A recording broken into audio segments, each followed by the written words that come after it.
Đây rô quý nôm na chung nông nôm na liền nôm na in lal nôm na lấy phong chú luôn rồi chú biết thế mày nông biển ta hay ra anh pha ta cái chú anh pha mà in anh nhẹ khăn như sĩ pha luôn rồi không có thể ta Bible dịch nói Bible cũng nói cái dục tí là sang chú thế ra phạt mi takin narun tak ni ding le an phạt chun pathin hang nin ang ni na dinga lumrin ngai tu na Lucifer lur ni ha le takin chu te wan sak Bible kya te be lang ta chu le chun chu lumrin le chun pathin le mi te mi che ene ane in zom nok dalin chun lam pui him un tan wa kupong so je ke yan chun mi hen so na pathin in chikna pasran chik tak chukamwa chu su ting chun no ya min sama noi ko man sama va na mi hai le hom lai hom chuna su en no a chu in chikna su thei chanum karo pin le mangai zo han chun tak tango Julai chunu papakat hin trap noro an chikna suding le ending in David pul pui sakai bak nei chun aneta ina nung hila atya chu tho thei tu chu Kristan sawanta sapo narama sa thla ka un ta hai le sapo nalaya tu ta hai po inding nok na ding le ni na dinga in rem na bulpui hung nok da chin ngai tom na hini voizan in rem na ding pan sapan thlang in rem na ding ule na rem na ding in la takhir no meniu point pakhat che ka hil no chu point chin ngai tom na ni ti voizan de de kano chu ta ke lo chu Philippi bung ni chang nga na yen chun Isu Krista lung reu hil ta so ka ha hung seng in an ngai tom ma khi khop rakat ku zo min cross ta thi na nge chu in ngai klom na le so ka hun sing na chun van le buin che ta chu Krista zo mi ke zong pe ta ni lam pa chun ba ke ro se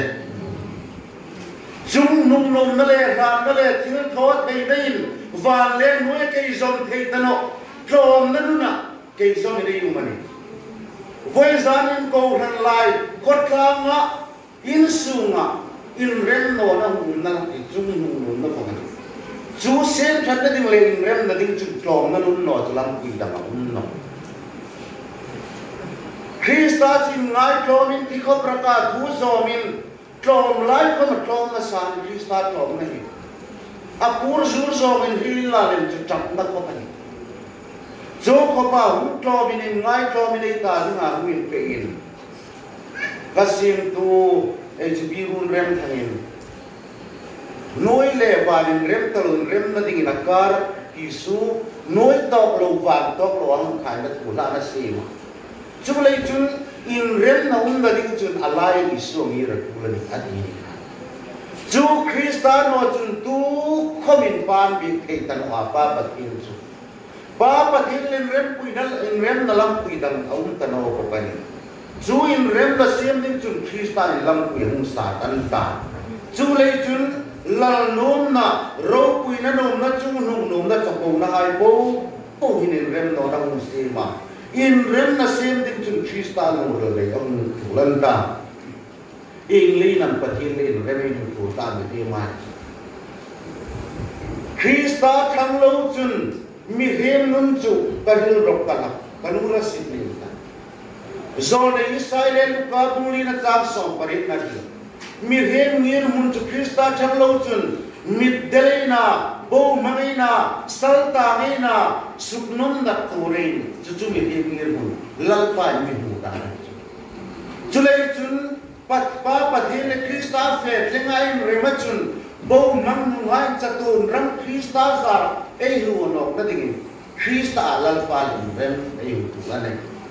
apa ni na chun da pangai ki dingin lal pa pathin le rem no chun van ramei lo thei no dingani chuin rem na ding lam puyun sun chu Krista hi ni hoi sunin in thengil kanom no ke hilam puile thutak le rinna chu ka ni tu elal pai su krista fe no chu pa kong nalam pui no chulei chun khovel sa ko tam ta tulai hin modernism hain hilor em ei pathin be kang khat kongan no muslim hain allah fe henan be ka hindu hain krishna fe henan be ka christian hain krista fe henan be ka ei be pathin ang khanan ti elani ei ni pathin be kan be no ni an be na no ni ke hi chulei chun van pathin Jehovah pathin big na ding chun Christian no tlam pui da no voice dan in now pa ngai Christian fe no ne chun rem kunin ma ba kani Christian no chu ban kum na lam pui da no chulei chun Christa ai fe tu chulei chun Christa pa pathin le in re ma thulan ti voice dan in ai ti do um be kani an no le in tinam Christa le chun pa pathin le chun rem ta ngai ta Papa Thielen rem the na dinga Christian lampai mung sat pe tlom taka mung sat pe varing le van mat khat pathin le en rem na dinga lampai sim sat ei ni thoso ya tal ei ni te ma sum dingum talo ei sendes klein chu te mo mi da thil thoring lowa a thil thoin ngat lowa misol hai miri lo hai Hewin chang tur tu ring lem tu ring na cha fer na tu tan ni ei ni ting tu so ding ei ni no as mi sol nu jing khalal pan krista ke no min chang tur ni kha varin na kan bois ku na koi mo chu ta ka chun lal pa pa kin la em lem lo ding ani apa ni na ei rem no na krista in kalvara mi chek pe ta ei ni rem ding ei ni Elal pai su Krista cross kai ka hina muma arang sata ang thi Good Friday mang zong sarika Jerusalem apun zaro pui ta chungti ngan to na mong charan lera ani in dai gan na bang po po chu Krista thi na chu thik ta chu ta ka chun then pulal tak le lal tak dong ta no lal ba pathin chu wai su din nang le ke khomin dai rekin Krista fe thi nei be thi kan ti lal pan ni ko pe kan chu chu zara chu wai su ni ni dai kil kara khom chu lal pa le in dai dan na bang ta kel chu Krista na mi chi klak pe ta cross an ne na le kan chi klak pe ni ta chi klak pe ka ta hai po po hin Krista i varin chu i thole ka thom lo lal pa le min ne chu re chu amaro pi de lal pa zar Krista zar vomani voi zar in ka til thot that so ding ka nei no ka thot that le alal pa le rem ding lang sing rem ding lang ki amiro kal chu Krista ni na po po kalal pa ke ma ami bel pe ka Krista thi na le hel down na le phuma na ai po po Krista elal pa pathin chun ke ma mi bel pe le Krista za na chu ama ka van na za ra lal pa le rem kan ni chu lal pa pathin ei dor the ne ding lam pui dang no pathin lein kar palai pakat chang mai bai bu matia ama chumi hi mi su Kristani ama chai ukilana pathin changti nga chung mi hil pui tu ni voi sunin kathim thulal pa ma ding ni lam zot ding pa khom nei no ta chu lei chunal hasim kun ka bin nai style pa ma isun miternity voi zanin ke kani nam taka kangir mun taka kani nam taka lal pa mai lang ding ni lang in lang ka kan no hil sang ka kom kan no kani na di talem lawin Krista ni na lal pa Krista chun apa pathin ma amitran ka ding ani chu lei chun ka bin nai style pa ma isun miternity pat Isu Krista na ma ni na ka mitran ding ani ke thim le le ka fel le ko bar le ni lawin Kavarin raklaya mani anno le ke gavat ko that le ni lawin ka so ma phat pe le no amiro kal zoi tu kai ngai ta Krista thi na le aya Krista in pe na ching ku tin diram so ma phat pe no ti ta ka tholon pe le no amiro kal zu ka aya in pe tu Krista Krista lấy chỉ để đem khổ lòng thấy cái ta căn khom lấy ăn nọ Krista mà đi nó to khom chân đi tuột bẹt chỉ để lấy mình khom nọ cái ta cái khổ lấy đi lâu hình Krista in pa ma ukil sin mi tho bẹt mi để bui tu anh yêu đem ta đi u nào cả anh đem là sin tu đi cái ấy bắt hiện thu mai sao chế ra không trân tuan không ai mai in rem na le thi ma him na thang lo chun tu không in pan he ku no voi zan in rem na sim tu ding chu a koi mo ta kel chu in ngai trom na ni ei ti ni kha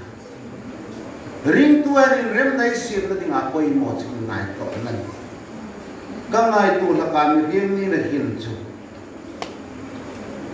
rong bung song pa ni na jang song pa ri na ka yan chu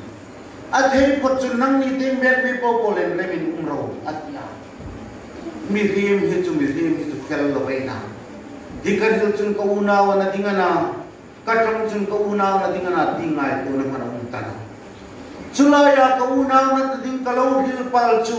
a lo he tu in at hey da tu ding kum kher khera pat phun no si ma do ta ma in rem da sim tu di ni si chun a chat na le man no man e ko ni hai kon chu a mo takal chu te ding chu tam tak ma ta in rem da sim tu di ngalal par mi sim hai nei ni na e si ma tu de e gu nei mang so ai ke chu chu ding ni na ti ka poi mo min ka ti na zan khalan ko ka kalmul la lo siplin oi tu khane tan to an in pa ti ko ngai Israel hai le Philistine hai do lai khan hen pueli roi khan anau hai kan sul pe la patiran semua dua sa Philistine hai ahum kai jong ta patiran an do ta an java an ngai tu na chun patin bom ko balai la he dal pani ko si nan ti patin bom chan pala tang e la Philistine hai ka chan ke tu Philistine kan kita sana. Amir kalau cupatin bom masalah pan nilai untuk oleh Israel kan plot terus apa Philistine kan lata. Akhir nak perkan balson nan dong. Amir kalau cupatin bom ka au no na dengan tak lain lalu pan moy kan an nilai muat kira-kira namen lawan an nilai kan nang punta. Anin ngai to ahile ya tau menicun bom puine restore lai te vai lai pahin portreta anni himke puita Israel Ramases chen anke puidingani ti khania patin bom san purta patin tung bom an fe tamat ngadan te hai chon ngai ni ngati anin bumalam pe apa la ti te hai dam char ding khom ri ngan ti pasal chulei ke namu tu pui chun an nau hai dam char ding han he te te kanau dam char ding ka na ti ne lai ne nau chom lai pasal chun chei ke na bom pui kon chuna te dam char ding chu roi no ni amiro ko chul tu kuma purani ti kha bom khan mi him ni no sing la ko amo pur na ka te na voi zan nang le ke rem na sim tu ding alal pain thunlu ngamin phur tirhai nei ni nei din se ba tu on de kangir munchulal pain in rem na sim tu ding la thunlu ka chungan khatani thunlu pur tu kani lal thunlu ka purani kapan sakale pan sangan rem ta no chun sim tu ding alal thunlu pur kani pathenin Krista ya palaikan na keini nangin lalpa nangin se lalpa nangin rem roti Krista ai kan ke se voi zanin Krista ya palai na sin tho angir tu ding in rem na sim tu ding in rem no hai kara in rem na sim angir tu ding Krista ai lalpa nangir utan voi zanin nu hai pan sak pan thang rem no na alaya ngira in rem na sim tu ding Krista ai lalpa nangir tu se amit ngir ter di voi zanin nei na se din la no Samson khai ngai to Israel hai lalpai Joshua ke na thoi tun pe ka zo sang thi nung chun mu malan nei tan wa to so zuda chan bo ram khom chalam me tan wa ato bina una pasimyon chunang tho puila kar katan bo ram yang la puiro chunu ma chuni chan bo khom chai lak dingan no matia simyon nang do puya zudaram chang la pui tange ya ato pa chunan kola membalin tak takai nung tho pe ya chang lai na tu tan lal pa pathinin chui tu ding ro real tu ding ang ro pe tan ni lai kan ro real tu nung pe ya Israel hai chunga ro real tu kami tam takan ni ato ti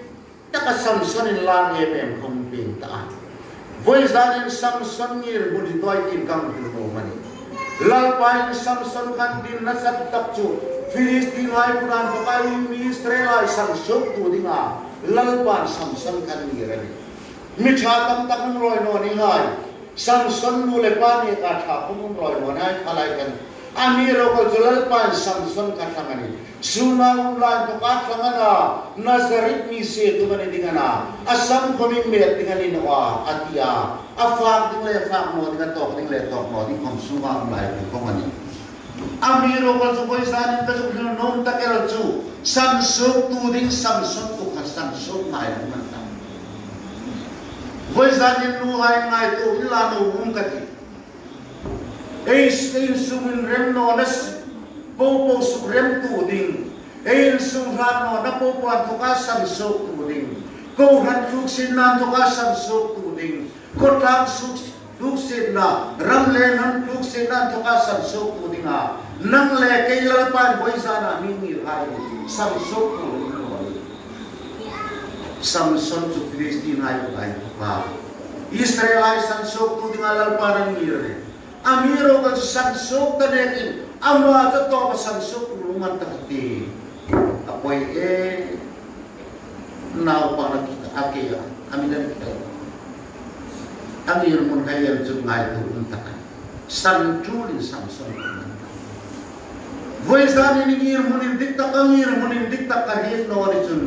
lal pa min ngir tinale amisi na munhi voisan ni rem na sim tu ding Krista chun chikot rakat kuzomin in rem na thung klang sapuya chu sin bak sun lom tuning chun ama to vel ko sa musin na no ni ama ya min ngir tir hai ni voi zan unaw ni takal hai ein sungin rem no na kay ko man no rem na sim tu ding ko tang rem no na kay ko man no ko han sun rem no na kay ko man no in sukra data Jacob le unaw pa sa swan gimana Jacob una pa Esau into ring ngai ngai suha anin chelai pa to kai building chura sing talo anin chena san tak khom ka kai rem no nung bul kan na ka chung nung no man upale men chu na le ni chung nung no na in chin rem no na ping sak sa anin rem no ding thu ka de ka chu nom takel chu Jacob ka be dong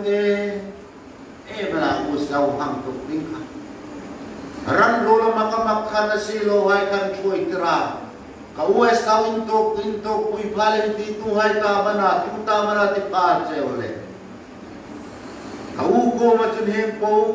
hi Jacobin ita dinga hung thodani in ti pe dinga ni atya tham lu mai lu ma atlong tarong ngala pat penila pathin le jam ko barang kan bon talem khan chu APS nu na telam khan amal bul in chu nak hi pe ka ke ba mu ni ta atlong tarong rong la Jacob hang lom ma mi lem le cha pu ka au na pa pen pui nge ngan to pui ding khan au ko matun mai voice ta ba ku ba ni ti ba ni tom nanu na pui ni rem na ku mani voice anin aim rem no na po pui rem thei na ding le in rem ngai sim ding chun tom nanu na varin ti de wa rem na in rem na so no tom da bo kai Jacob le Esau in rem talo in rem na ding chun Jacob in tom nanu na tru plut nanu na au pa Esau in rem in voice anin nei ni khom in rem no hai suprem tu ding chun in ngai plom na in noi na thu noi rol na naman chung chang ka ngai pu na ka naman ka surya sipai ho tu na lal pai na kuna manga ati chu ring no tu ni boxi mo lal pai na kuna manga afe na te ka tlong lain apu dit sa adapa amiro ka tama ka imphar ni singan chuti chu san so tu din chu lal pai no heite Israel no heite ka ro ka voisanin kotlang rem no na man sit na mani pansak pan tlangin rem no na kai no heite ni ngam phothe ka ta ai dir te amiro ka jalal pai mili le mi khat kheram mang no samsona mang vong no zetha mang vong no Israel no heite ko mamakani voisanin rem na sim tu ding le rem nei tum sungir tu ding chun lal pa re ni kam ni phang ni naman chin phar ni sing voisanin rem na sim tu ding o voisana ko ranai in phar ni sing el chun tu dam ni nai nam ta kan ta ei ni nei fi da koi mo ne ei ni te in phar lo ni sing el chun ko lai rem na sim dok na kai ta chu nei ngai phar na ri sapo na dam na dam theng ti na dam chung thung lom na hai po in pha na hai po Calvary cross ai so fire naman Jordan pa dum of Israel ku ma fire nim Calvary tu ipu ya so fire nim no chung tu kami rem na sin Krista din rem na sim pe ka Krista zara in rem na sim tu ding le Krista ya ni tu ding hai Krista sena in to angil so kai pulani voisan in Krista sena in to angil so kai no tu kai rem na sim